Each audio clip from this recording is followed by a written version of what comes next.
the veil being ripped off is going to be the catalyst, and then people are going to go, oh my God, like, fuck. And I think they're going to get people falling off that bandwagon. And I think we're already seeing maybe few people fall off that bandwagon, but no real prominent individuals that could start any kind of mass movement of any sort. But maybe Liz Cheney's like going to bat, you know? I don't know. I don't trust it. I just love watching the drama. Some of those folks still think Elvis is still alive. That's all I'm saying. Yep. That's all I'm saying. It doesn't matter. It doesn't matter that he'd be what, like 90 something now? Well, he's on an alien spaceship. Right, of course. That's what I'm talking about. That's what I mean. It doesn't matter what you tell them. Yeah. They're just like, no, I know. I believe it in my heart. Jesus told me one night. He's on a space base on the moon. One night I did so much meth, I met Jesus. And he told me he did some meth Elvis with me. Is still alive, yeah.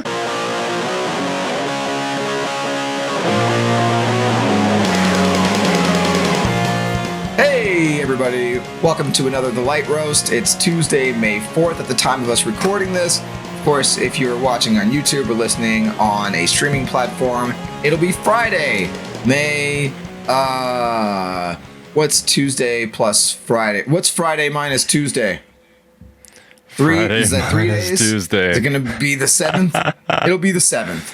Either way, welcome. Thank you for joining us. I'm Damian Turner. I'm Jason Jones. And we are figuring this out as we go. For those of you at Twitch, thanks for bearing with us while we figured out how to get all that stuff working together in concert with one another. Jason, how's your week been, man? Oh, this is, oh gosh. You know, this has been an interesting week. We've had some really heavy rain the last few days, and I may have mentioned this on the show before, but like the neighbor has like done some heavy construction on this new piece of property that they just bought next door, and have clear cut everything, and they've reshaped the land, and now all the rainwater is like flooding our backyard, and it's really making us scared that we're gonna flood our basement right down here. There's like all this computer stuff. There's like my drums right back there. It's I'm a little nervous, and now it's like storming and raining outside again today, and I'm just like, fuck, you know, like God, this guy, you know, he fucked up the land, and now I'm worried my house is gonna flood. Anyway, that's where I'm at. Like that's been the biggest concern I think this week is like my basement, and like it's like the space that I spend the most time in. You know, I don't want this shit to flood. So that's a little bit stressful. Yeah. My baby is cutting some new teeth. She's, you know, you saw it. Like, oh my God, she's up and down. The waves are up and down. So man, yeah, it's kind of an interesting last few days. Yeah. Yeah, I bet. Well, you know, it's been interesting here too. For anybody who doesn't know, how's it going with here you? in Georgia, where we live, there was a tornado, in Atlanta, like inside the city. Did it actually? We had one actually touch down. I saw. Yeah. Wow. Oh yeah. I didn't know that. We were under a tornado warning here. Like not a watch. Like, hey, there could be a tornado. Like, hey, there is a tornado. Go like my partner Coco and I, we woke up to like alert messages, like Amber Alerts, right, on our phones. We woke up yesterday morning, Amber Alerts, saying, "Find cover now." Yes. They're like, there are tornadoes. Get in cover now. And we're like, hey, this was 30 minutes ago. Holy shit. That's brutal. Yeah. And then like a couple hours, so a little while later, we're still in our bedroom. We're sitting in bed, and then all of a sudden we just hear this loud just all these loud noises, crashing, creaking, snapping noises, and we're like, what in the fuck is that? And we literally like ran over towards our closet. We just like started hearing the sounds behind us from inside the house, or from outside the house. We're inside the house, and we're just like, what is happening, right? Because we're in the middle of this storm. Power had been out earlier in the day. Turns out a tree in our backyard fell on the house next to us. What? Oh shit! Is everybody okay? Yeah, our tree fell on our neighbor's house. Oh, it was your tree. Oh no. It was our tree. And I mean, in the branches, the outer thinner branches actually did like hit our window, like our bedroom window right next to our room. Whoa, dude. That's scary. Man. Wow. Yep. I was taking a nap in the house when it knocked out the neighbor's carport, and I think took out part of their ceiling or part of their roof. Ooh. And probably some other stuff. It's hard to see yet because they're engulfed in tree. Yeah. Oh man. Man, I'm really glad you guys are okay. That's scary stuff. Trees are no joke. They're fucking they're no joke. You ever seen one like just people take down like the climbers when they take them down in chunks and you just hear one piece hit the ground? It's like you know, it's fucking intense, man. Those things are huge. It was so heavy. It was serious, man. It's a big tree too, probably like at least 100-year-old tree. Oh man. Yeah. I'm really glad it didn't hit our house. That would have been no bueno. Very inconvenient to say the absolute least. That would have been really unpleasant. So I'm glad it worked out. I'm thankful that the family next to us is okay. They had to stay somewhere else for a while until they repair their roof and walls. I would assume. Yep. Oh man. And then this morning was fun because we got to wake up to the sound of chainsaws. Cutting right there. The tree. Oh my god. At like 8:00 in the morning. Right when the local city code says it's okay. 8 a.m. Right, exactly. 8 a.m. Yep. Mm-hmm. And of course we're night owls, so we tend to stay up later, sleep later. Right. So 8 a.m. is like fucking brutal. Man, sorry about that. I know how that goes. Yeah. That's all right. I'm happy we're okay. But yeah, it was interesting. Right. It was an interesting couple of days. For sure. We lost power for a minute. It was kind of scary. Yeah. It was scary. Yeah. I love that I lived in Miami for 4 years and managed to never come in contact with a hurricane. But I get a tornado season here. That's pretty amazing.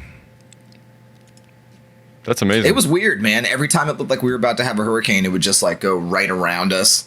Wow. It's like this storm is coming directly from Miami, and then it would just coast in between. Sure. Like Miami and St. Pete, just right up the middle of the state, right across over into the Atlantic Ocean. And then it was like the year that I left, they had a giant hurricane that was a big problem for a lot of people. Right. Sorry, I'm muting it. I thought I muted it. I was trying to mute it. Stream Manager doesn't default to fucking muted. What a stupid thing. I don't know what you're talking about. I'm trying to manage our stream, our professional stream over here. And is our stream muted? It played back. It played back through our stream. Sorry, never mind. No, I'm trying to see if it's all right. Yeah. Okay. All right. We're all good. We're good to go. Yeah. Good. Right. So we should get to some coffee. You drink anything special today?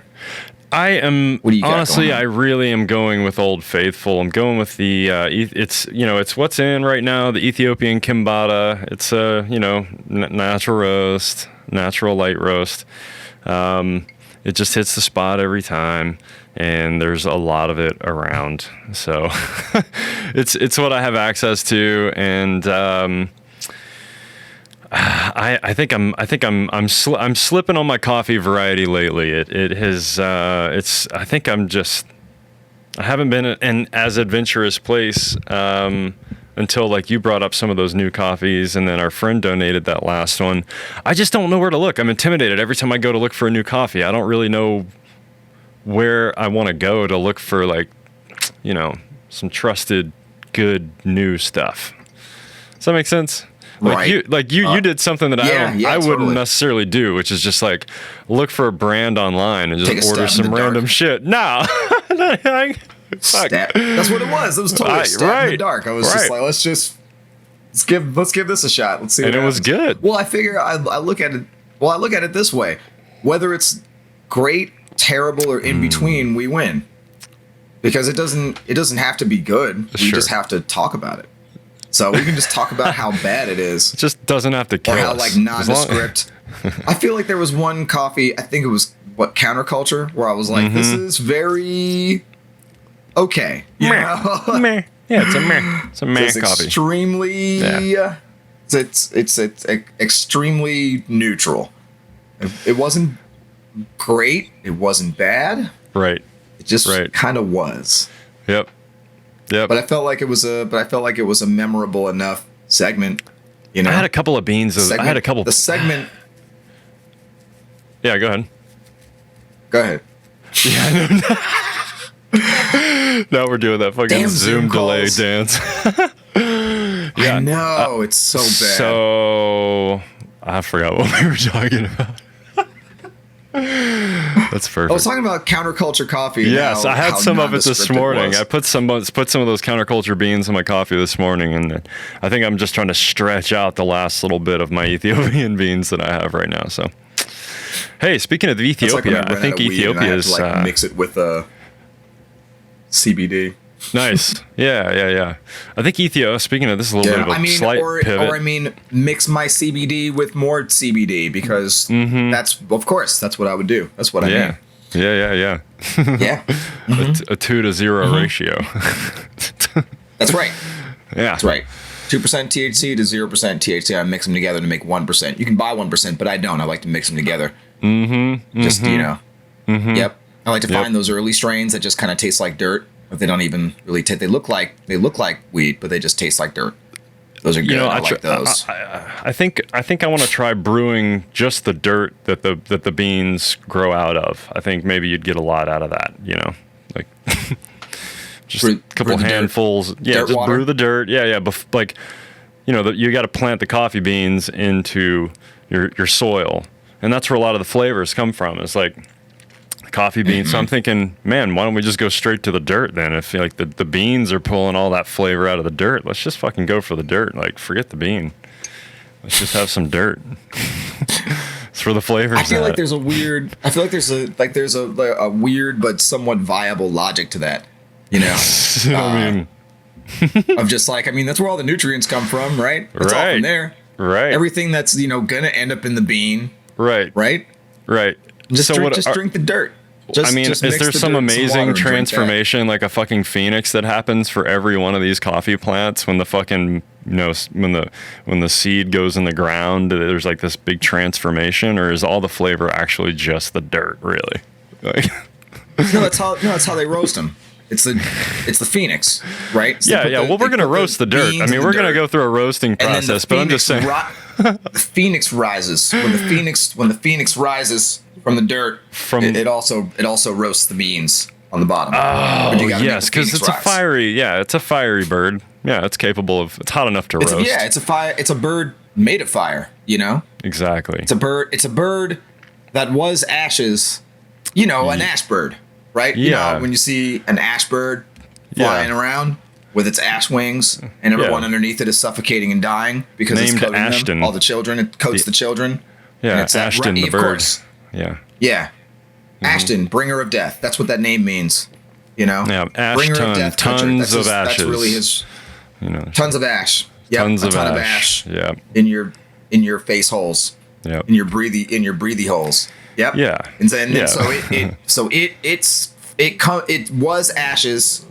That's just its regular form, and then it turns from ash. It goes into the dirt, and then it turns from dirt ashes into fire dirt, and then it roasts the beans. The beans, yeah, yep. And that's the story.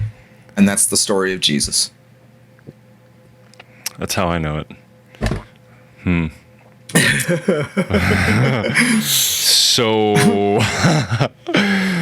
So about those Ethiopians, they're taking on. Here's a slight pivot.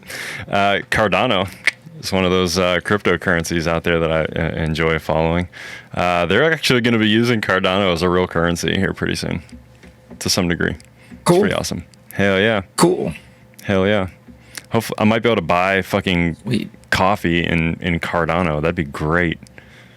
That would be fucking great. As soon as that's available, cool. I'm ordering a fucking bag of coffee and paying for it in fucking Cardano from Ethiopia. That's what I want. Just to say you did it. Yep. Did you check your Doge? Did you check that Doge today? Oh my god. Yeah. Yeah. And I really wish the last drop it had down like underneath 30, underneath 30 cents. To clarify for those who aren't familiar. I really wish that hadn't been at the exact same time that like money just stopped coming for me. Yeah. Because I could have a lot more than I do right now. I was like, man, I can buy. I can get 100 more for like $31, and then it was just like, hey, save every penny you have because all of a sudden, rug pulled out. Yeah. Yeah. And that's poverty traps, folks. That's why it's insulting to poor folks and brown folks and all those people. And when you hear them, Republicans, Steve Mnuchin and shit, like, well, they should just, if people want to be less poor, they should invest their money. We just don't think it's fair to let people make more from not working than we make from not working. I don't think it's fair. Right. That's why we want to strangle those people. Right. Because you can't do that stuff unless you have the capital behind you to start in the first place. Yeah. I thought we had set the hurdle high enough. Clearly it's not high enough. We need to set the hurdle higher. Oh yeah, absolutely. Right. Oh man, dude. By the way, I brought this up last week when I was on the show. I've been reading this this book, Chaos by Tom O'Neill, which is just it's dizzying. It's mind blowing. It's dizzying. He really did his homework. This guy reported on this story for 20 years. It's about the Manson murders, or specifically the Tate LaBianca murders. And essentially about how Helter Skelter is just a completely inaccurate, doctored account of what happened, and how evidence was covered up and witnesses were lied for and witnesses lied on the stand, and how there's just, law enforcement and intelligence agencies, both the CIA and the FBI, total and local cover-up. Police and county police and sheriff's office, like all involved.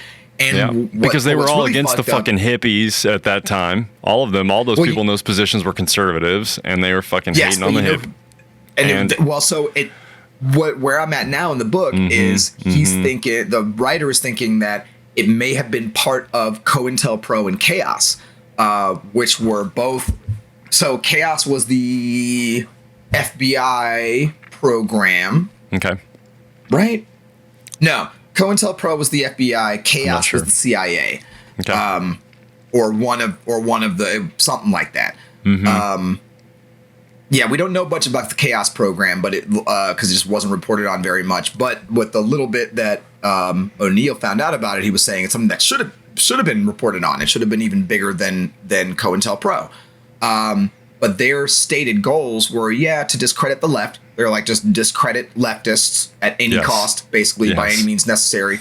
But even more important than discrediting leftists was discrediting, murdering, jailing, and sowing violence between black activists and revolutionaries. That was like the main component. And they even stated because he was actually an activist, as far as I understand.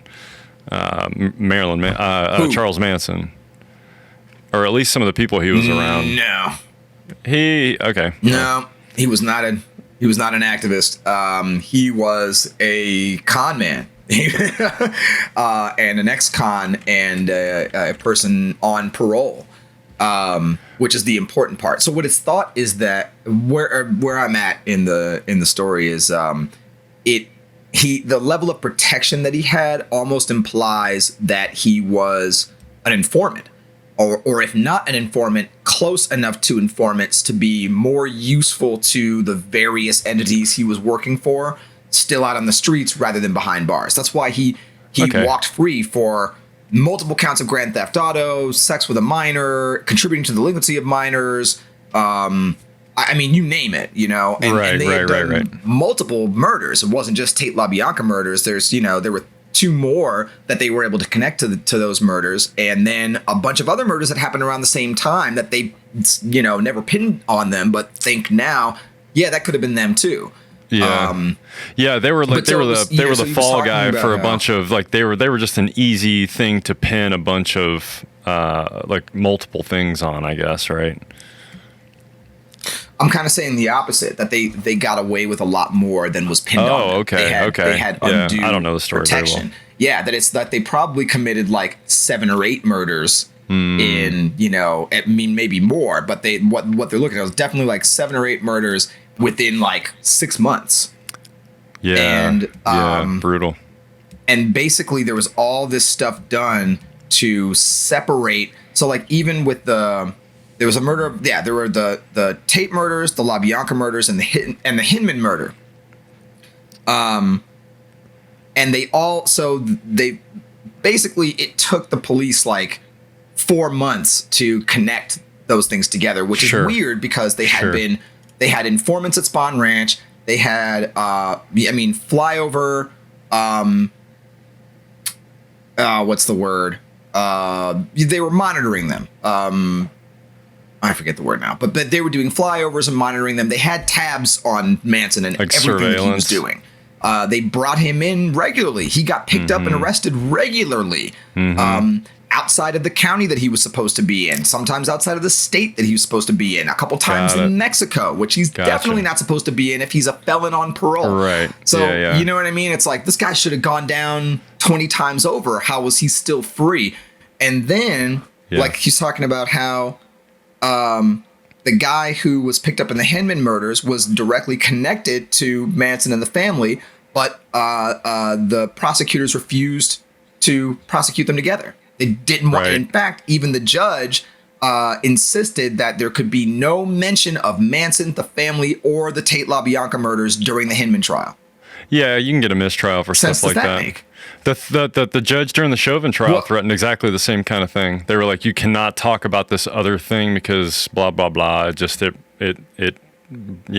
not good for a trial. But what I'm saying here that's also a way to manipulate. It's a cover. Yeah, exactly. Yes.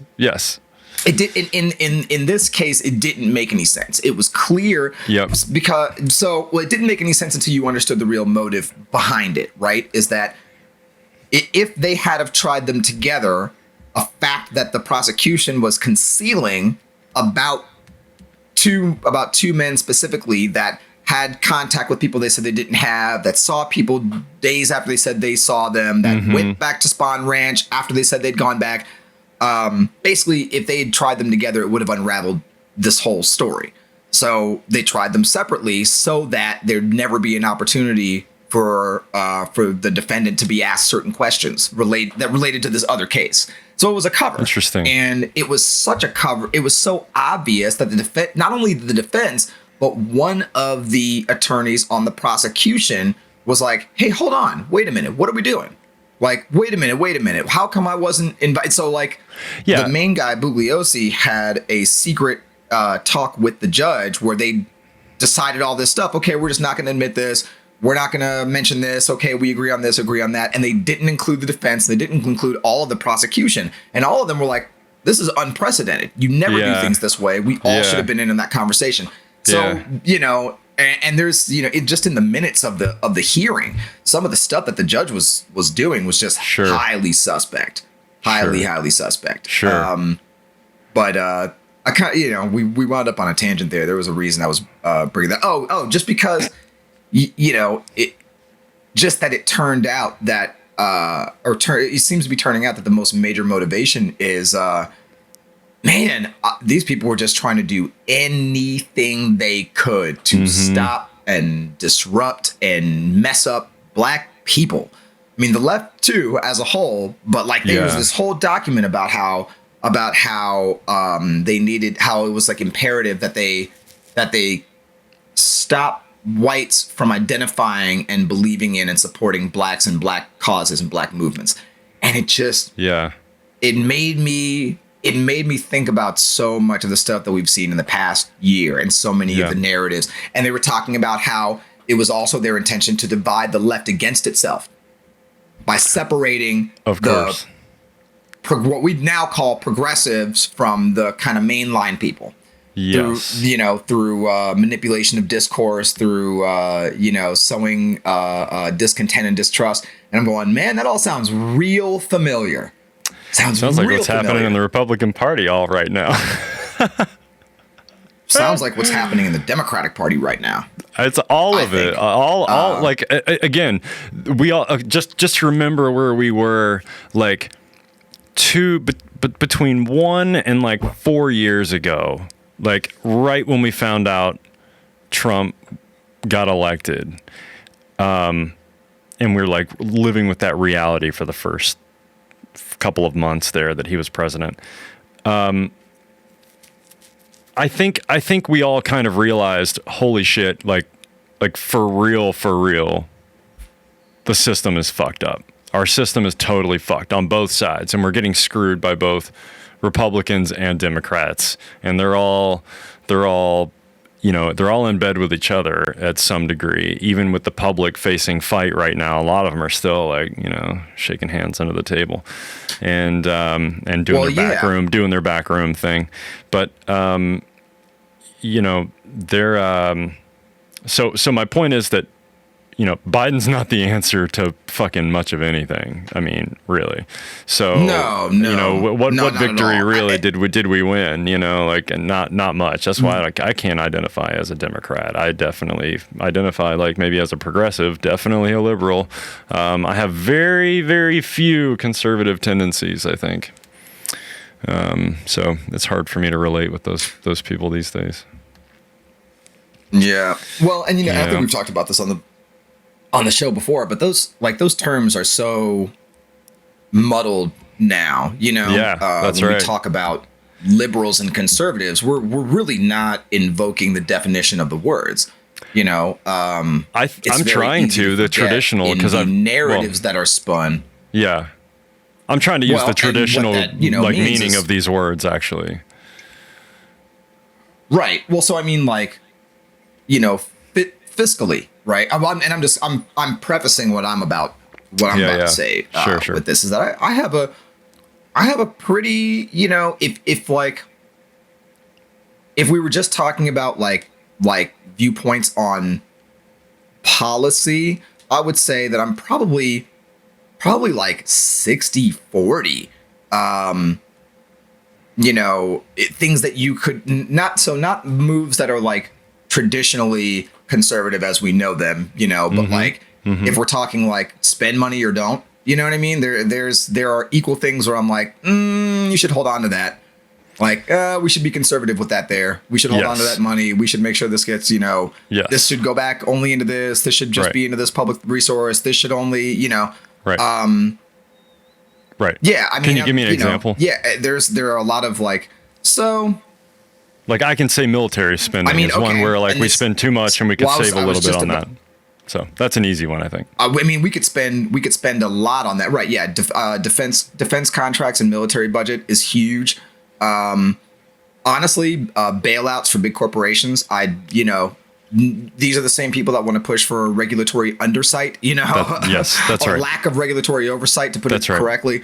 Talk about the free market. All right, well, the free market shook you out, so bye-bye. Yeah, exactly.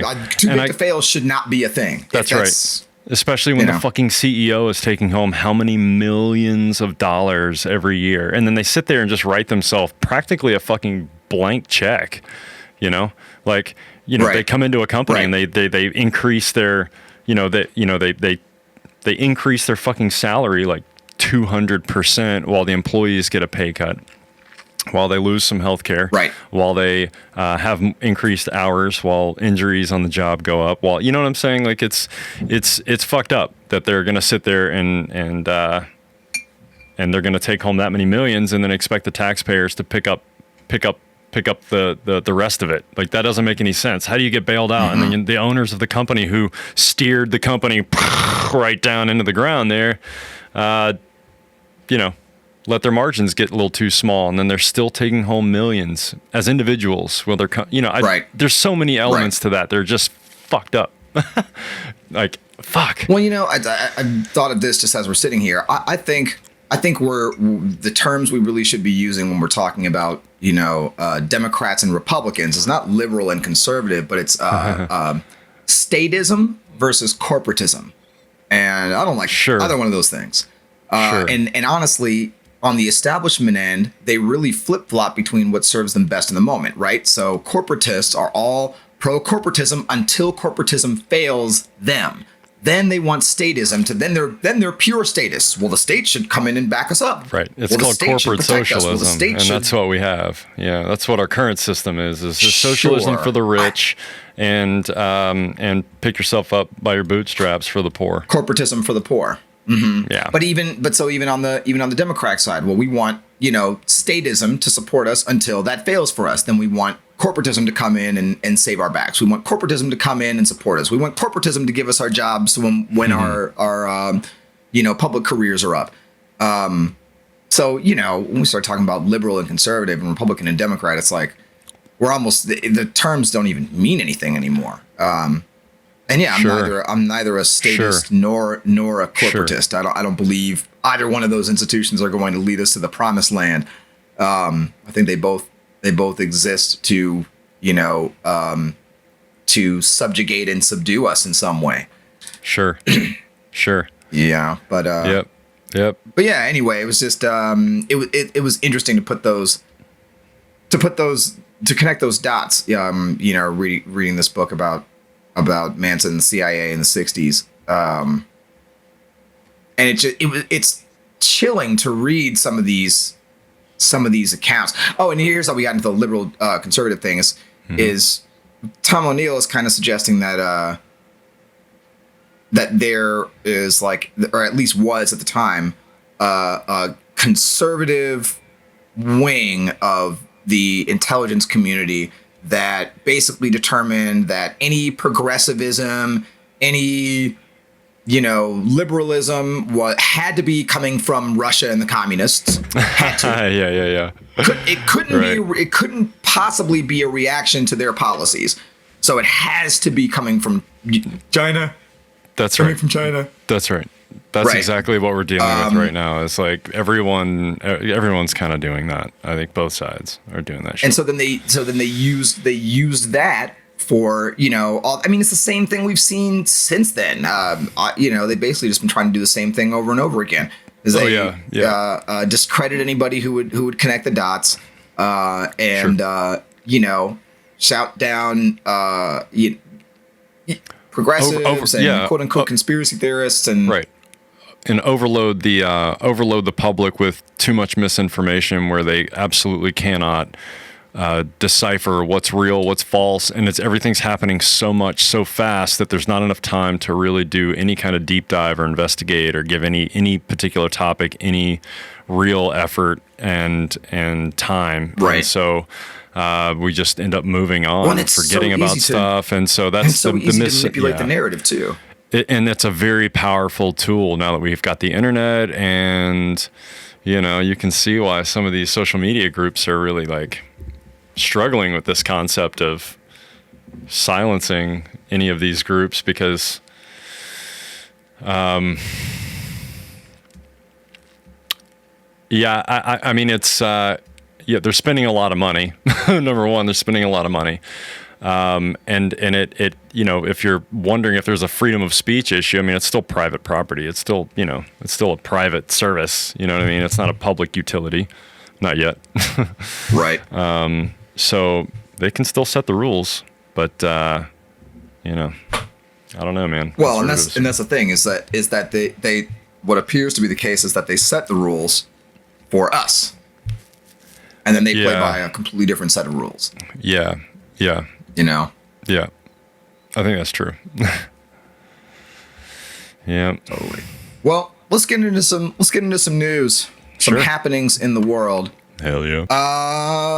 So in the news, Liz Cheney, and see, now I asked him to talk about this because he had some details on this. I didn't. I'm pretty sure he was the one that brought up this story when we were in the pre-show. And I was like, oh yeah, I saw that in passing. Right. So. All right. Liz Cheney. Yeah, I don't have tons of details, but I did see a little bit about, basically she's in some hot water. So there's been kind of a wave of I think we were trying. I still don't know how to. Whoa. What's up? What? Yeah, turn the video down, man. turn the video down?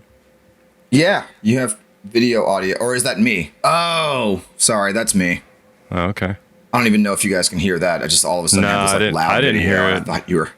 All right, Nope, sorry. I didn't hear it. Okay, good.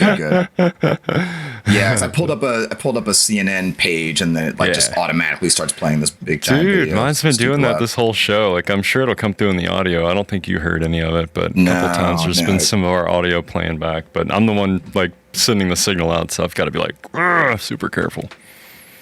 Right. So, okay. Here's what I got here. It says Liz Cheney is striking a nerve. Again, this is from CNN, so Sure. Yeah, we can maybe trust that this generally happened, but excuse me, but the details, CNN likes to fudge details and assert that they know stuff that they don't know, and throw up things that they don't fact check till later, and they go, "Oh, sorry, we said this, but actually it appears that that's no longer the case." Whatever, right? Yeah. Donald Trump sends an email saying the election was stolen, and Cheney, the number 3 House Republican, tweets right back at him minutes later that the 2020 presidential election was not stolen. Ooh. Yes. What a how she's controversial. One of the, yeah, I know, right? Yeah. Dude, when the Cheneys are like the most upstanding members of your, you know what I mean? Like Cheney, the guy who like almost single-handedly got us into unending war for no reason. But he was finally forced to eat his words about gay people because his daughter's a lesbian. Like the guy who went on a hunting trip and shot his friend in the face. Fucking dick votes against gun control. Fucking Dick Cheney. Yeah, man. So, right, but he represents like old school fucking Reagan and Nixon Republicans, like so all this stuff that we've been talking about that happened in chaos. Right. That's the GQP. And COINTELPRO. Right, yeah, that's who was responsible for that stuff. It's the GQP. It's not the GOP. GOP is what Liz Cheney is representing. She's GOP, and now she's clashing with GQP, and that's what's up right now. Yeah, but that's what's funny is that like it's not like the GOP is any less evil. Like they're super evil. The more I learned, the more I'm like, oh yeah, you're just as evil as I always thought you were. Right. Yeah. But it's still like shocking, A bunch of these folks, there's going to be something at some point. I mean, I keep having this image like, is this really, are we going to be living with this reality till you and I are like in our, assuming we live to our 70s and 80s or 90s? Like, are we really going to be around these fucking people that are our age, that old, that like really the mask never got ripped off of the, the veil was never revealed, and they're going to like just go to the grave just like, that election was stolen from us. You know what I mean? Like, is there ever... I mean, absolutely. I'm not sure because absolutely. Because as much as it's like I'm learning as I'm learning about technical analysis with watching asset charts, whether it's crypto or stocks or whatever the fuck. You can chart things on a graph and you can watch how things play out over time. It's amazing when there's a big uprising of momentum and quick instant support for something out of the ordinary. When things have been kind of more consistent for a long period of time, those things don't last very long.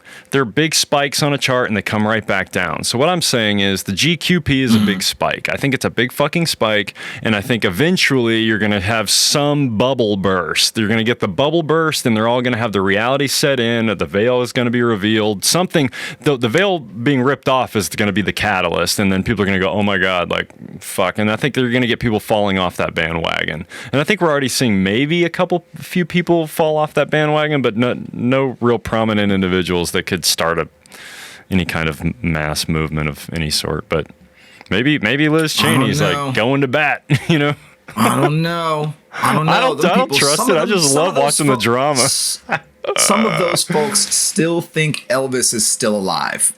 That's all I'm saying.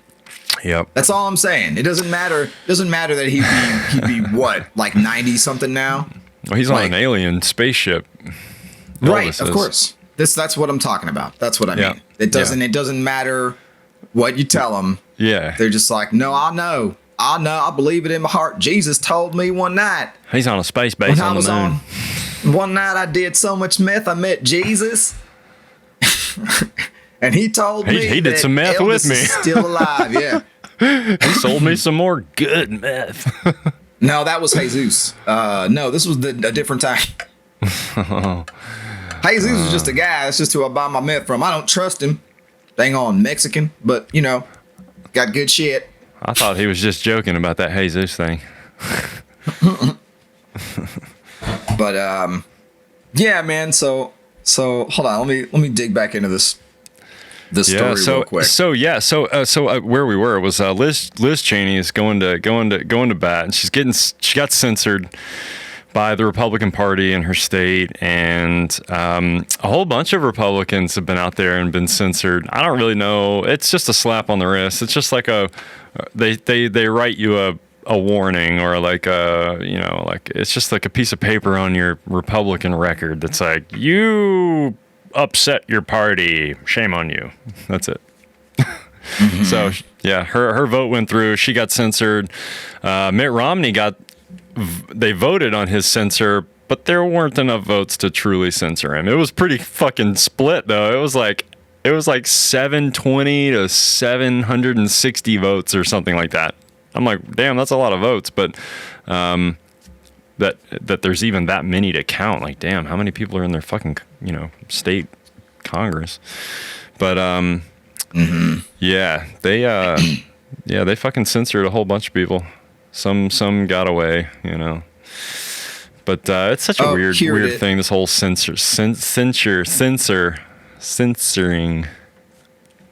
I'm looking for that part of it. So, but I'm looking for that. I don't see anything about them censoring her in this article. Okay. Which is from today. Mm-hmm.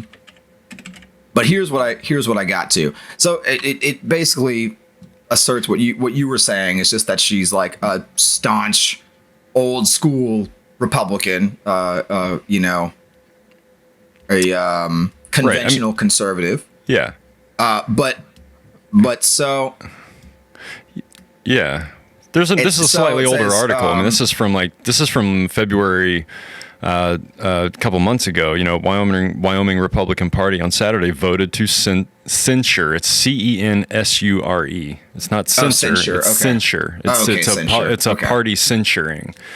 So, yes. Okay. Voted to censure Representative Liz Cheney for her vote to impeach former President Donald Trump. So, she's one, and there's been a new wave recently of like other people. I think Mitt Romney was the one that happened this last week or some shit. But yeah.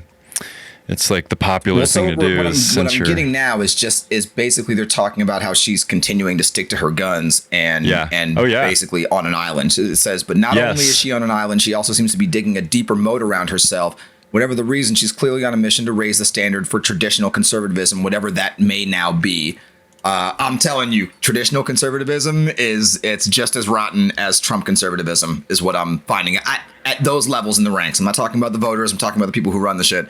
It's just as bad. I completely agree, but man, traditional Republicans are not storming the Capitol. All right, that's not happening. No. And they're not killing a cop to do it. No, definitely not. Definitely not. No, they're sending informants into black activist groups and killing them and jailing them for. That's much more their style. Persuading them to commit acts of violence and stuff like that. Right. It's much more their style. They're going, hey.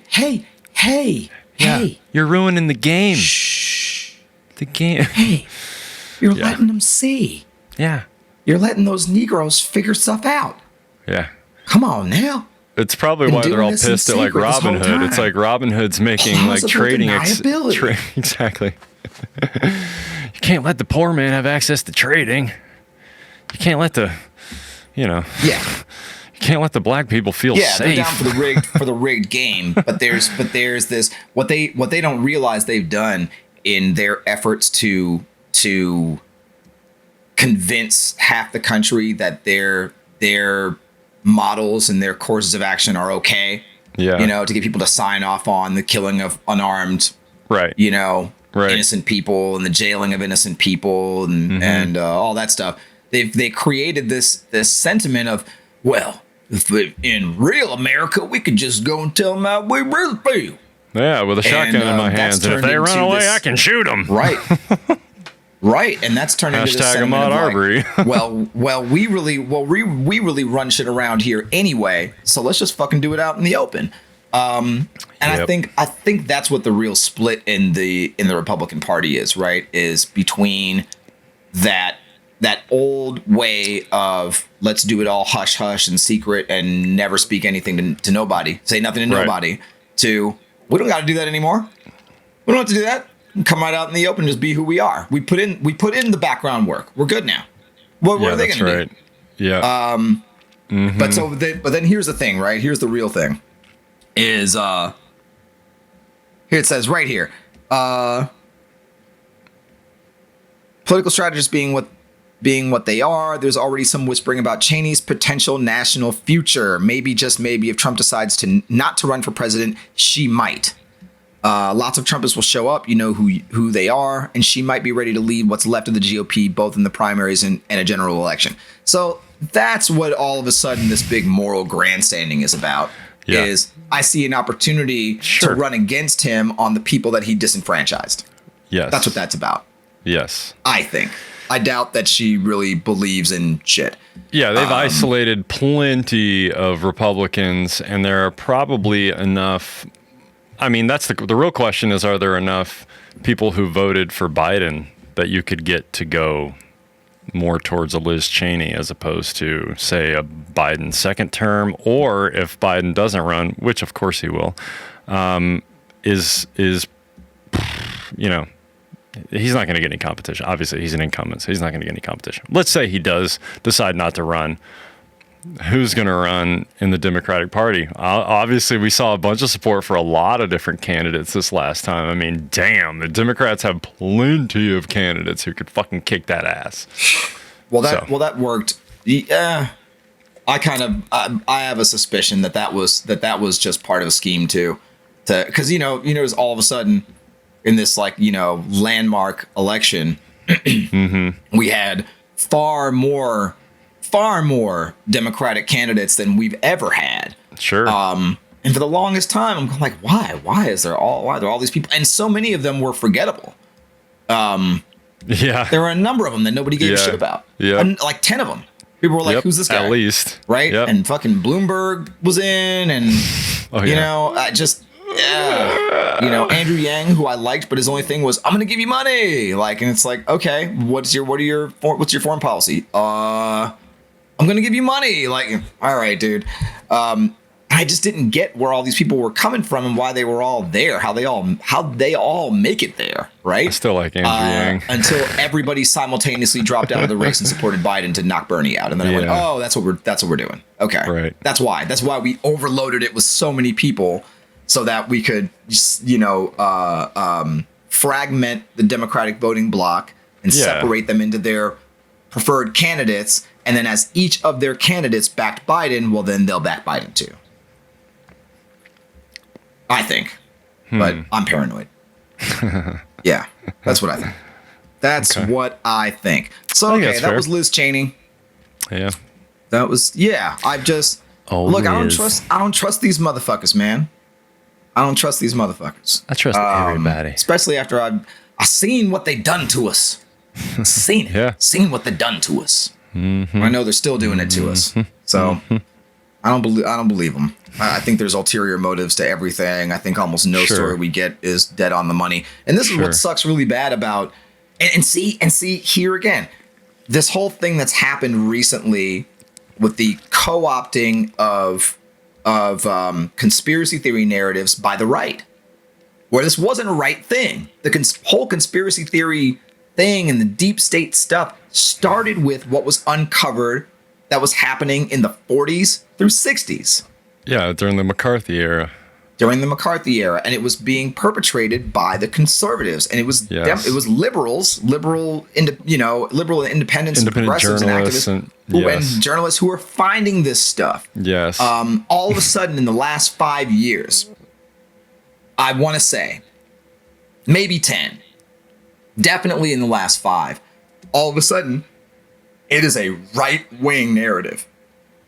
almost exclusively. If you bring up conspiracy theories, it invokes the sixth. It invokes Q. It invokes. So it's like you start saying any of that stuff, people, okay, you're one of those people.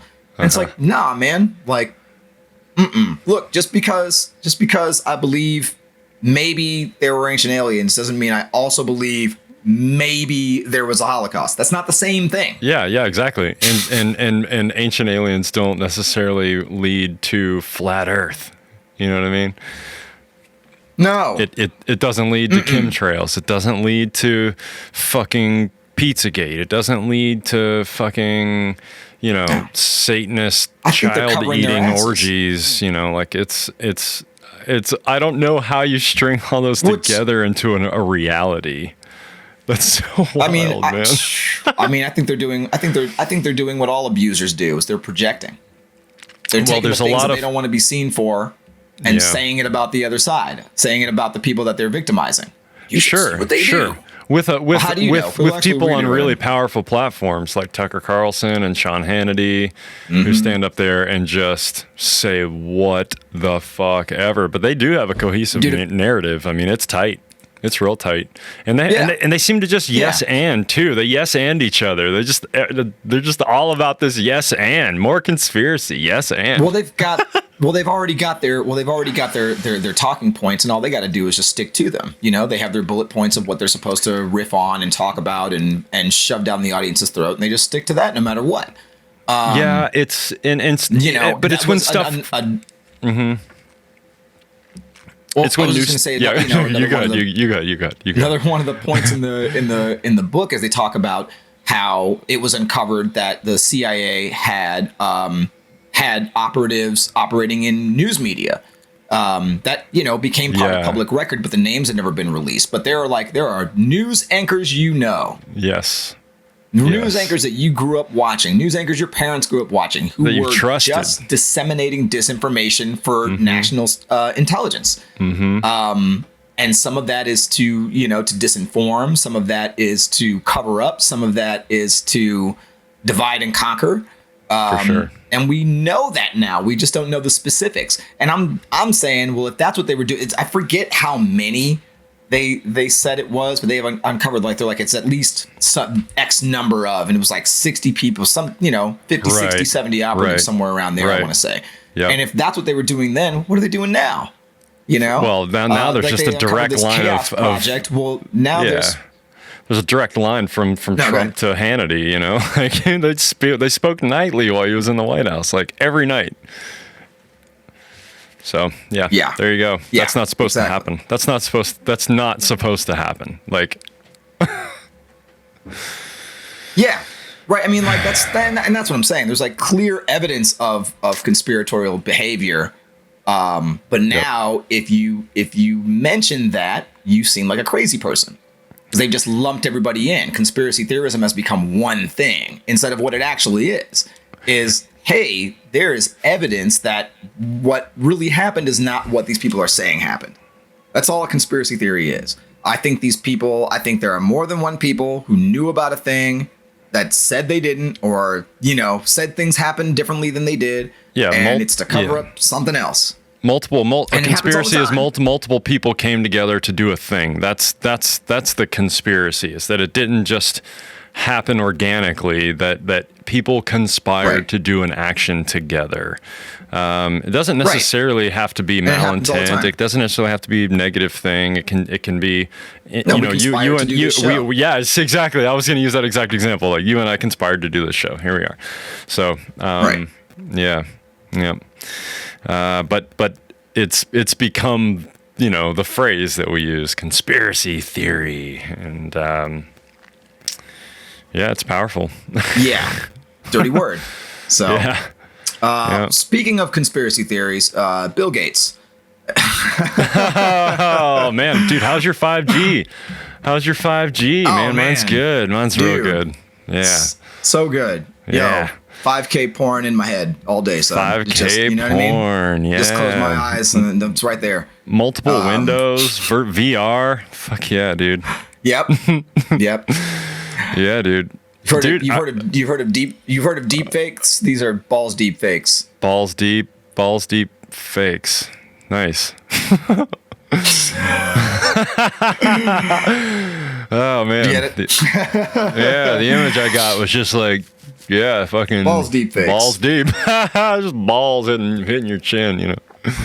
Balls deep fakes. That's my new website. Check out ballsdeepfakes.com. That might actually be a thing. Don't search that. It's fucking hilarious. If you want to see. That's great. But yeah, anyway, Dude. so I guess Bill and Melinda Gates are getting divorced after 27 years of marriage, which makes sense if you've seen either of those people ever. You know, Dude, their interviews are horrible together. Dude, did you see the most recent last week tonight?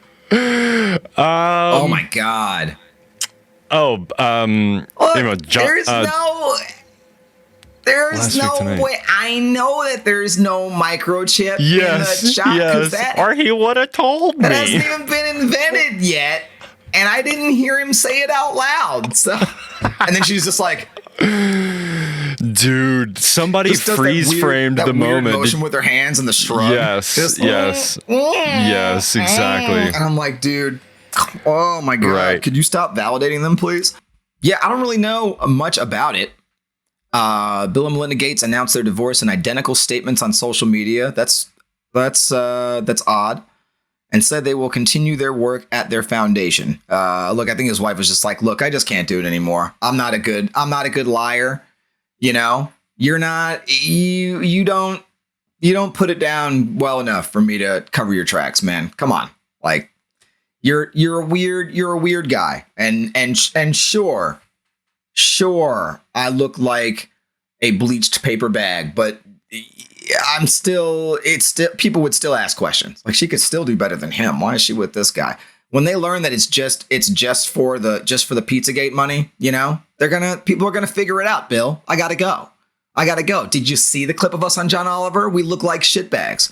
It's so obvious, right? Everyone's gonna know. I can't keep it up anymore. But I do still need to be in the foundation because I'm gonna need that money. Okay, I'm gonna need that microchip money. I'm gonna need the vaccine money.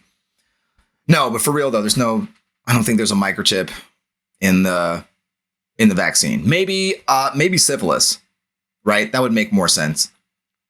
Which, if that's the case, we're going to find out very soon, you know, over the coming months. If all of a sudden everybody, you know, starts wearing big white wigs, right? That'll be an indicator.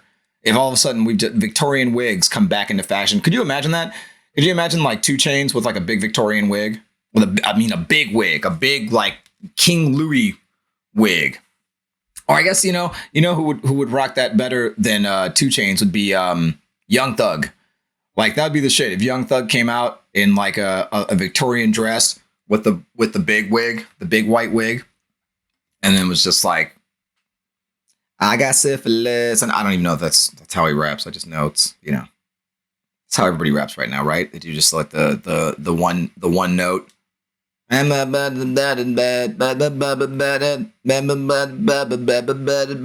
what everybody sounds like now. Unless you're cool and different, you know? Yeah, I don't know. I don't know what all the details of this. Somebody commented, she says doing dishes, making the table, etc. are issues. When you're a billionaire, you just pay other people to do all that stuff and then you just relax. There must be some deeper conflicts. 27 years is a long marriage. Yeah. We can't grow, quote, we can't grow anymore. Time to move on. That's the rich version of a marriage.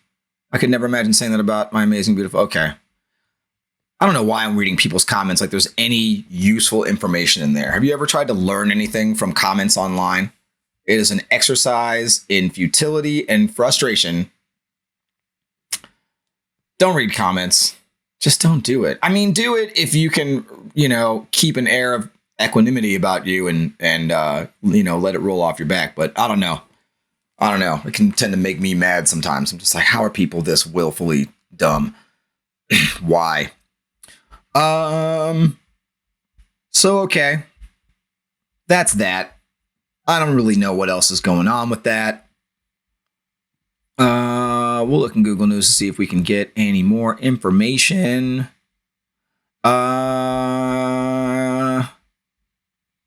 That story's gone. It's lost.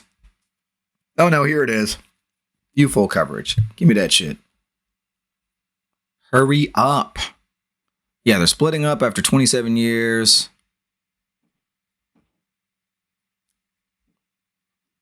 Says it's irretrievably broken. Declined spousal support despite no prenup. Man, I wonder what happened. You know what it is? Found those receipts from Pizzagate, you know? That's what it is. She goes, I knew it. I knew you weren't just giving those kids drugs in Africa. I knew you were injecting them with something else. I knew it. Can't do it anymore. Can't do it anymore. I mean, yes, my whole life is about fucking over brown people, but not fucking brown people. That's disgusting. I can't. I mean, whatever, they were kids, but, you know, let's do what you do, right? We're rich people. That's just, it's just part of the game. But the fact that they were brown, I just can't. You can never get the stink off, you know? You just can't. Moving on. There was, I'm sure you guys heard briefly about the Israel stampede. After Israel stampede, some ultra-Orthodox are looking at their role in the tragedy. Yeah, dude. This is why I don't participate in religion. It's just because there's stupid shit that people do for thousands of years. Why? Because people have been doing that stupid shit for thousands of years. And then their excuse is, well, God says we have to. Fuck that. What kind of stupid God wants you to stampede in the streets? Kill each other. Dude. First came the tragedy, then a search for who to blame. Days after a deadly stampede resulted in the deaths of 45 people. 45! At a religious festival in northern Israel, many are now asking who is at fault. The fuck all of you, you idiots. Yeah, they're all It's all of your fault. Israel's government watchdog has said it would open an investigation into the stampede at a Jewish religious festival on Mount Meron, in which the victims were mainly ultra-Orthodox men and children. Yep. Yet some, including activists from inside the ultra-Orthodox community, are calling for the ultra-Orthodox to look at their own role in the tragedy as well. At least there are a couple of you who have a conscience, and that's not a hit on Jewish people, just people. any organization. Well, you know, I mean, I think the simplest answer probably is going to be they're going to follow whatever. I mean, I don't know what kind of code, permitting, whatever they have. I mean, every country's got their own types of permitting and fire codes and, you know, group codes and mass gathering codes, if there are any. I mean, so there's a liability somewhere in a stack of papers for somebody. You know, either they had too many people, they oversold the event, you know, there weren't enough exits for the amount of people. Something failed, and somebody will probably get slapped with the, hey, look, it says right here, you're responsible. But I just think this is what happens when the only activity you're allowed to have is around your religion, right? So it's like, you know, this is like a whole big giant thing. Whole community comes out. Yep. And yeah, they lose their fucking minds because they're not allowed to do anything else. The whole, you know, rest of their existence is all about, at least with like ultra Orthodox, it's just about, it's just about their religion. That's it. It's like, which is, you know, different from Christianity. Like at least they don't live to die. You know, at least they're like, hey, if we do good now, we'll be rewarded now. So I at least respect that a little bit more. But still, it's like, you know, I think just to live a life that's that repressed. Yeah, man. The valve has to be released somewhere. Yeah. It has to. Yep. I definitely think that's true. Yep. You know? Yeah. People, like, you know, humans need an outlet. Once a year, we freak the fuck out. Like, you know? Yep. I mean, we see it. Look at the burns, man. It's like even there where it's like we're a much more loose liberal society. You still get an element of like, this is people's like one chance to just let loose, so people overdo it and freak out. You see it a lot. I mean, you see it a lot with you see it some with some veteran burners, definitely here and there. There's a few veteran burners I know for a fact. They're just like, man, they go a little too hard when the burn comes around because they don't really, some of them don't really seem to carry the burn spirit into the rest of their life. And those that do have a little bit more of a calmness about them. So you can, I mean, walking around a burn, just put that intuitive sense on about where somebody's energy level is. Like, are they manic or are they grounded? You know, are they calm or are they just super excited? Are they looking around? Like, it's like, you know, people say that they can tell a tourist in New York City by the people that are looking up at the buildings. I mean, you can see that at the burns too. You see that fresh, new look on their face and you're like, all right, you know, they're experiencing this for the first time and they don't seem to have very many other outlets in their life, apparently. Like, so right. Yeah. Well, I think that's where you get some of the people that like don't quite know how to assimilate. And like some burners that I've been seeing come for, you know, 3-4 years, that still, it's just like, you know, there's kind of a consensus of like, oh yeah, that dude, I'll stay away from that guy. Like, like creepy naked guy with the sneakers and the long hair. You know what I'm talking about?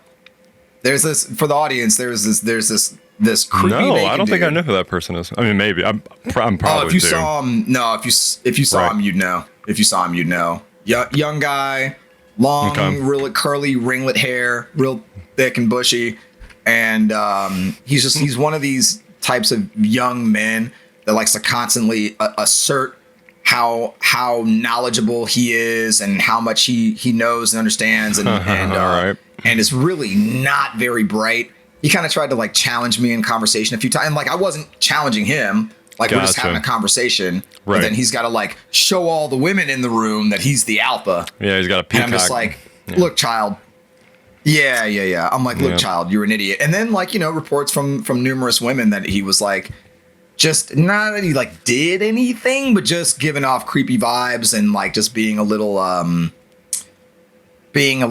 intrusive just with his presence. And I felt that he came into our camp and just like kind of wouldn't leave and you know, like not that I'd been like, hey, you got to go, and he wouldn't. I was trying not to get to that point because, you know, if I showed you a picture of him, you'd be like, oh yeah, Gotcha. I remember seeing him around because he kept floating in and out of our camp, and it was just kind of like, yo, man, like, go somewhere else, dude. Like, we're not your people. But it was just clear that he was like a very like regular dude trying to kind of masquerade as like this cool, artsy, philosophical guy for the sole purpose of getting laid.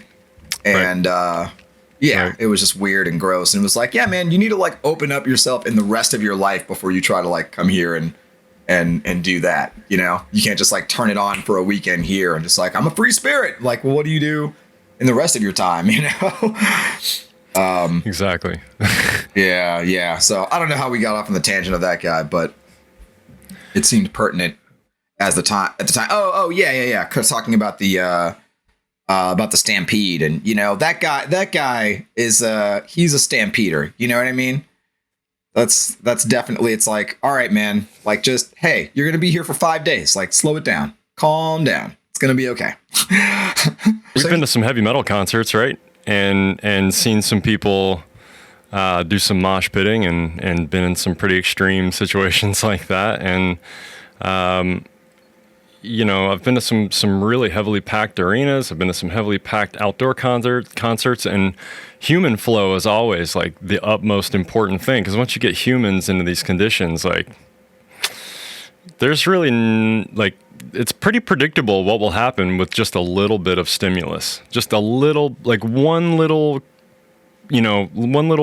thing that incites a little bit of fear can just predictably, you can watch a herd of people just do exactly as predicted and start going for the exits or looking for the bottleneck will happen, you know, so.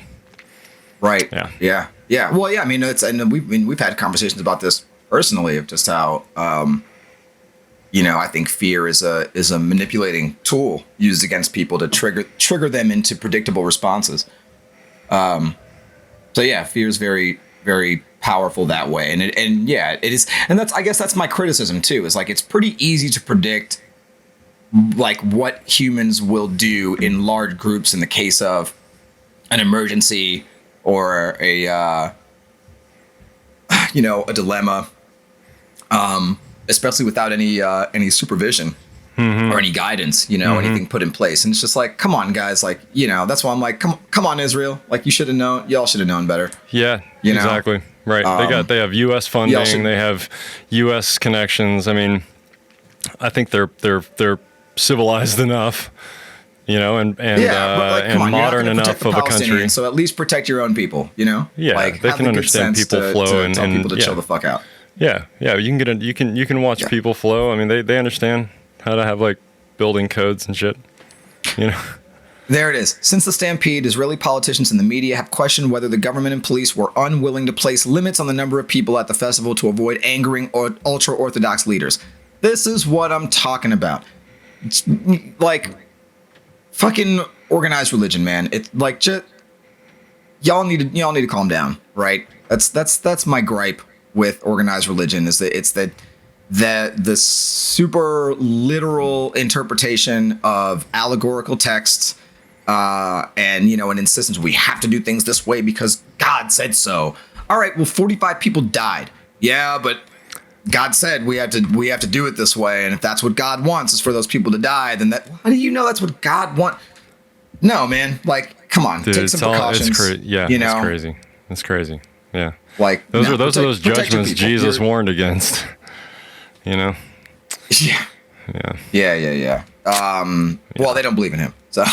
Well, that's true. But I mean, yeah, it's all the same story. That's just it's all repackaged. The Father and some, there's some text that some important man wrote, or there's some man who said something in the past, and that's who we need to listen to. So. Yeah. All right, so I think there was one more here, and then let's wrap it up. Facebook and Trump are at a turning point in their long tortured relationship, is the Washington Post headline, which is just get to the point. Washington Post, like, what's with their long tortured relationship? They're not fucking. Like, right. Like, chill out. Right. Come on. Like, what is this? What is this? A tabloid cover? Inside Trump and Mark Zuckerberg's long torture relationship. Can Trump still get pregnant? Like, right.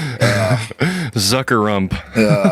The Zuckerrump. Remember when we used the Zucker Trump, or the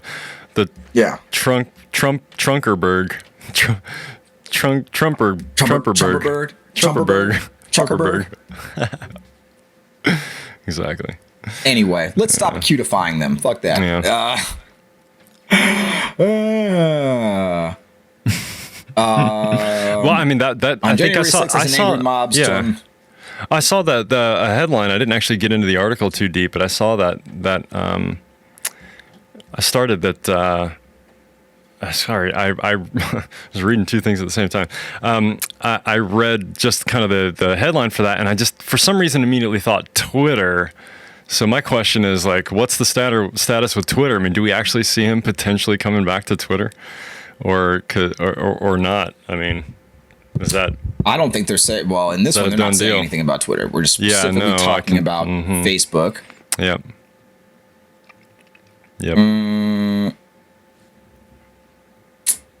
So basically, it just sounds like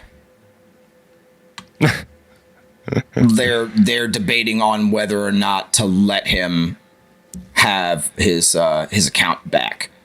And it's the shareholders too, right? Isn't it like the board of shareholders or board of directors, which usually is a group of shareholders? It would be right? The controlling shareholders would be the board of directors. Yeah, right. Okay. Yeah. Same That's the thing. shit I don't really know a lot about. The decision is by the Oversight Board, a less than 1 year old body that describes itself as an experiment in the regulation of online speech. Could be the most consequential decision ever regarding free speech on social media, according to experts.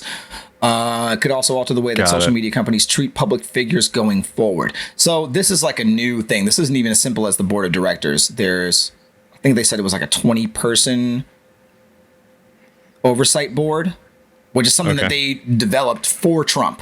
Right. Because he was causing so many problems. This is one of those weird things, man. Because it's like, and honestly, here's where I am with it.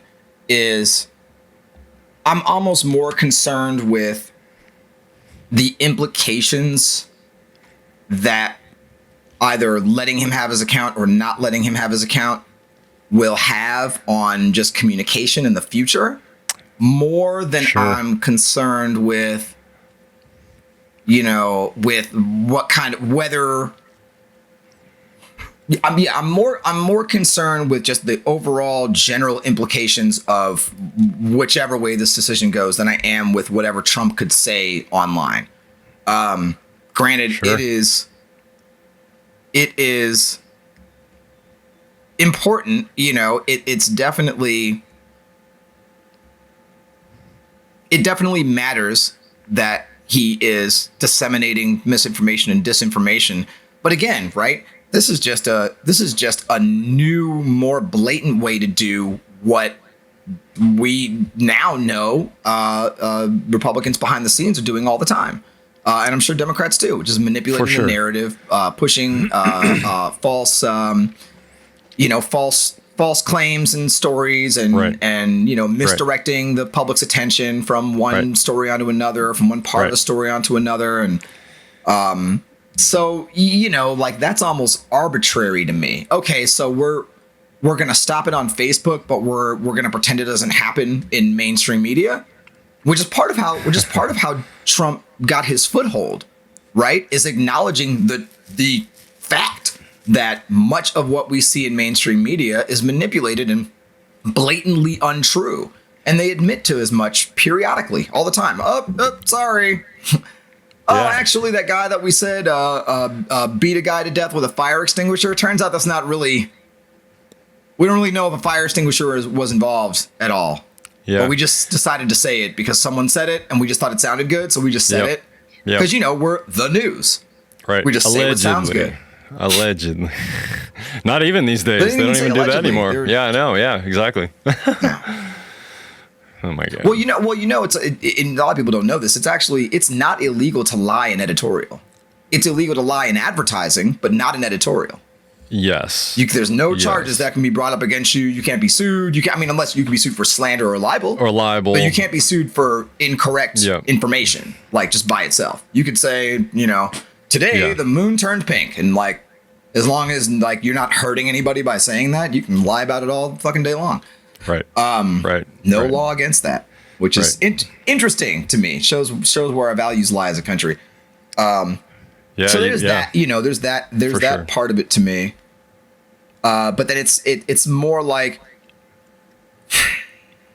what's gonna have the worst ripple effect is my question, is allowing him to continue disseminating disinformation on these specific platforms as opposed to the more traditional ones, to silence him and allow the voices of still many other, because it's okay, if you're going to silence him, then silence everybody who refuses to acknowledge the falsehood of his claims. So that means pretty much the entire GOP. Right. And it's unless you're doing that, then what are we doing? We're just making an example out of Trump to make people feel good, and then what are the ramifications of that? Do we martyrize him while he's still alive? Does that give him a better chance of running in 2024? Does that incentivize his voting bloc to participate in more direct action? I think there's a possibility there. I think these platforms need to bear the brunt of responsibility for managing information, especially when there's so much evidence that they're not managing it the way they say they are.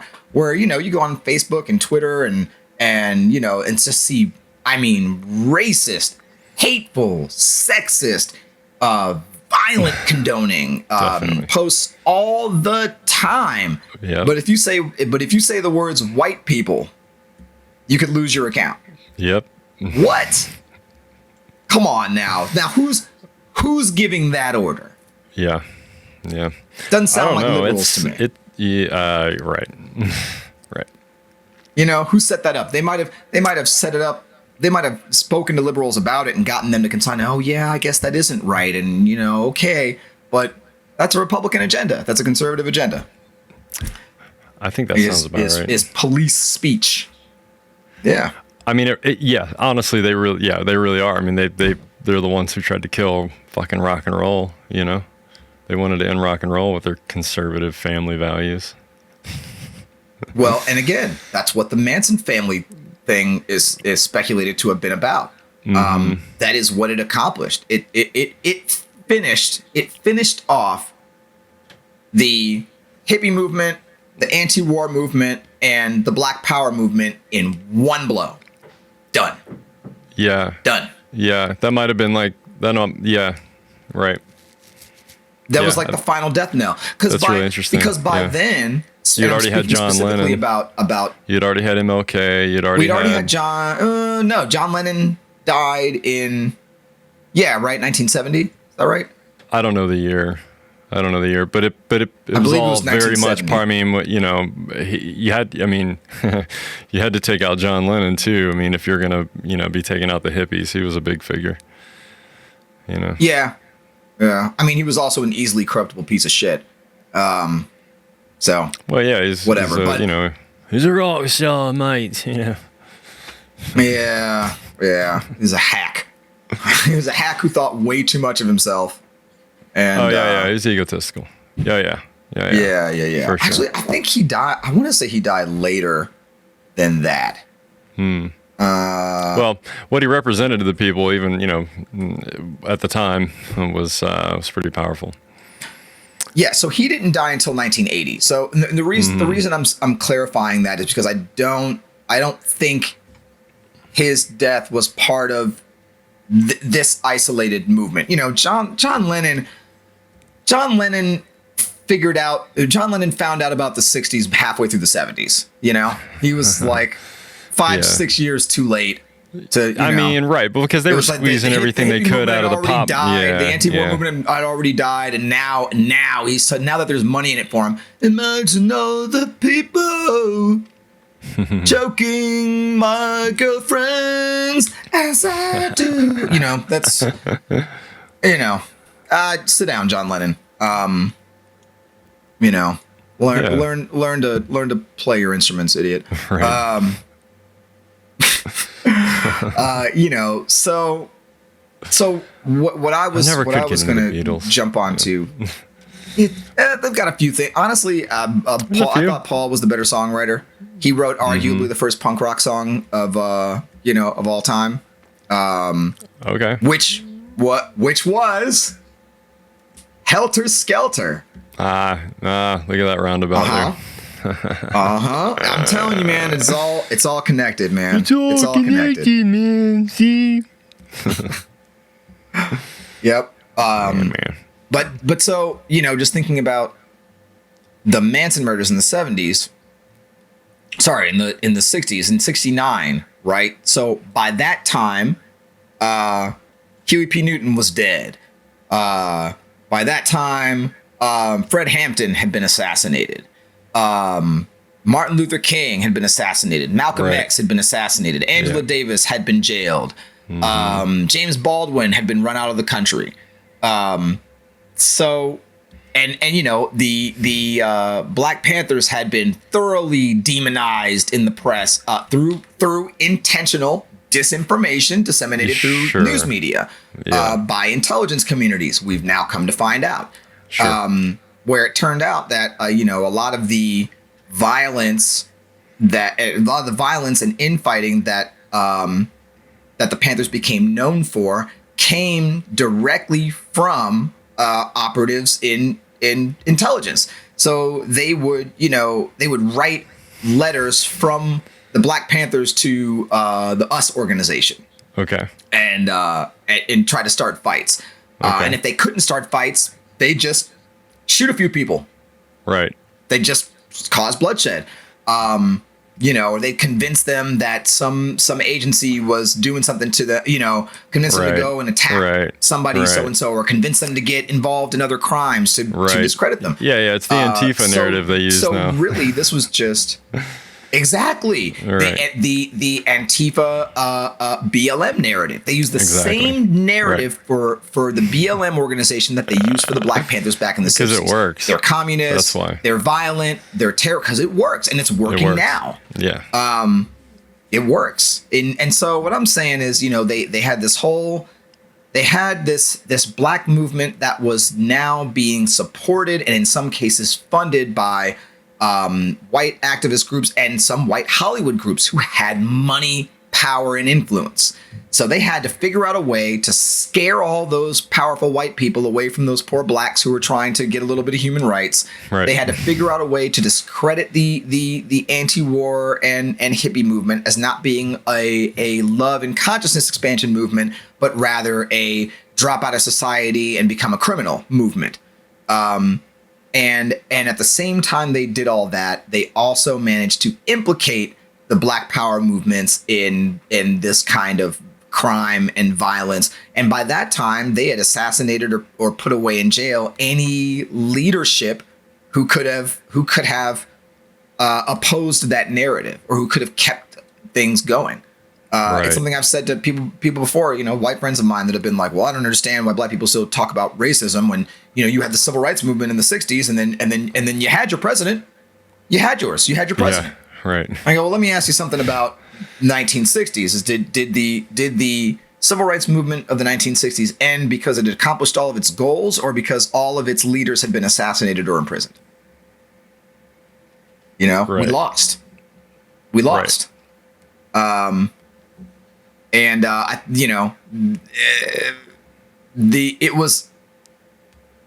It wasn't like it was just the result of, law enforcement just doing what they do. This was a concerted effort. This was a planned, strategized war effort. It was a war campaign against the citizens of the United States. And I think it's still going on. It's still going on. I agree with that. They just found new ways to hide it, new names to call it, new people to blame it on, and on and on the machine goes.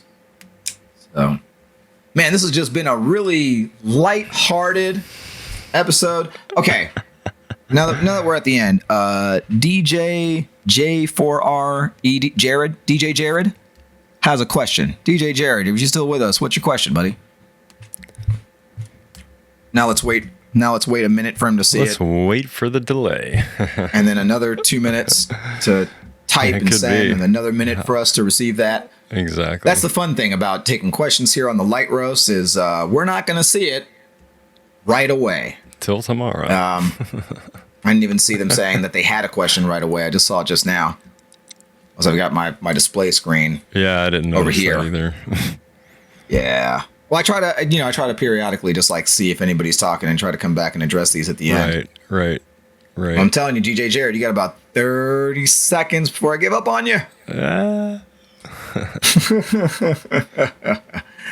wonder what the question is. Now I'm intrigued. Some suspense going now. I know, right? Here's another quick. This is a little fun thing that I've kind of already commented on it on my socials. But did you hear this Rogan story where Anthony Fauci came out and publicly disagreed with Rogan? Okay. I mean, I know the basics, but I don't know much about it. Yeah, I know he made a comment, and there's not a lot to know. There's not very much. It's just that on the podcast, on one episode of the podcast, Joe Rogan stated that he felt like, personally, his understanding was that if you're young, you're healthy, you take care of yourself, I don't think you need the shot. Like, if you were to ask me, I'd say, yeah, you probably don't need it. And like, since Joe Rogan's a medical doctor, clearly everybody should heed his advice as medical advice. Right. So, I mean, and I don't oppose what Dr. Fauci did. I think he was absolutely right. Like, hey guys, just to be clear, he doesn't know what he's talking about. Like, exactly. I get that you guys like him. Please obey the CDC recommendations for your own good. Yeah. He doesn't know what he's talking about. And Joe Rogan was kind of like, yeah, I don't know what I'm talking about. Yeah, he did. He went back and like clarified himself. Yeah, he had to clarify it. Yeah, he's like, I'm a fucking moron. I'm an idiot. Yeah. I don't, he's like, I'm usually drinking on this show. He's like, if I'm not drinking, I'm high, and sometimes both. Like, don't listen to me. I'm just throwing shit out. He's like, I'm not even thinking about what I'm gonna say before I say it. I'm just saying stuff. Sure. And we know how that is. Same thing here. I'm just, running and ripping, man. Just saying what's on the top of my head just to fill the time. And so, okay, whatever, right? Like that was like I saw that. Okay, he said the wrong thing. Yeah, you should be. It's like it's like when you know that you have a platform and you know you're an influence. I don't even know why when you venture into certain waters you don't get that. Ooh, I'm in those scary waters as for the influencer that I am. Especially I'm venturing into one of those topics where like, hey, like what I say can have an impact on people. So. Well, sure, but I generally disagree with, because let's be honest, he's not news. No, he's not. Of course, it's an entertainment show. I completely agree. So it's the John Oliver argument. Or the Jon Stewart. Excuse me, the Jon Stewart. I mean, the Jon Stewart. Yeah. Jon Stewart argument. Well, it's a John Oliver argument too. He said, don't take coronavirus advice vaccine advice from Joe Rogan. He's a fucking idiot. Yeah. His words, not mine. Right. And so it's like, I feel like at a certain point, the ownership needs to be on the audience, especially when we're talking about fully grown adults. You're adults. Well, right. Exactly. Yeah. Adults. I said this to a guy on Twitter who responded to Chris Ryan, who's a writer who'd been on Rogan a number of times. Interesting guy. Wrote some books about polyamory and sexuality and things like that. Interesting guy. Seems like a cool guy. And he kind of made some comment about like, if you're taking medical advice from the guy, who hosted Fear Factor. Yeah. Then like it's get what you pay for kind of thing. Right. Well, that was what Jon Stewart always said to everybody on Fox News when he was going through those Fox News. He was doing those Fox News interviews and he was on like, what the old guy's show. What was his name? I fucking forget. Anyway, he's been fucking canceled. So. Anyway, yeah, he was on there and he was like, how do you go on there and tell these people all this and make fun of like some of these situations? He goes, I'm a fucking comic. Nobody takes me seriously. Yeah. I'm a comedian and you're taking this seriously as a news anchor. That's the difference between the two of us. So that was his argument. Well, and that was what I think developed about the Daily Show that they maybe didn't plan on, is that at a certain point, the information became much more reliable on outlets like the Daily Show than it was on actual news. Because when you're looking for the joke, you're looking for the incongruity in the truth. That's the funniest thing, is what's really happening and what doesn't fit about it, right? Yeah. That doesn't mean that your take on the truth or what you see or your observation is 100% accurate. In fact, it's probably not accurate. It's based on your perception. Here's what I saw. Here's what I think. Yeah.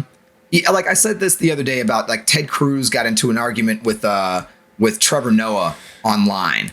Because Trevor Noah did a piece about how all these people are moving to Texas. So it was like New York, I think, was like 89 people short of keeping one of their congressional seats, and Texas gained like 4. Exactly. Which is so did Florida. Unheard of in a year. Yeah, because more people moved to Texas than any other state in the past year. Yeah, it's and so income tax. It's a number of things. It's the income tax. I can't get into it. I'm gonna have to go. This is a long conversation. Oh my god. Yeah, I gotta go. Well, yeah, I can hear baby's crying. I'm just okay. All right. Yeah. All right. Let's close it out. Thanks, Jason. Thanks, everybody. Please and thank you for enjoying the light roast. Follow us on Twitch. Like and subscribe on YouTube. Follow us on our socials. I'm Damian Turner. Jason Jones. Thanks for stopping by, y'all. I appreciate it. All right. Bye, guys.